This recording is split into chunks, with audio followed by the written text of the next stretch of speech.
kodwa sime bazalwane. Sekwenzeka konke sime. Simelani na? Aya sime ngoba nakho kuvuma ukuthi sime.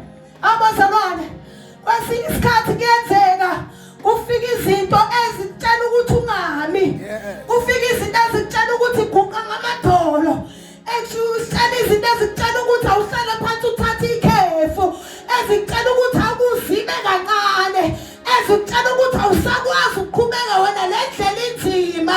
Kodwa mzalwane, namhlanje ngizokukhumbuza ukuthi lithi iBhayibheli akumiwa, akuhlalwa phansi kodwa kuyamiwa.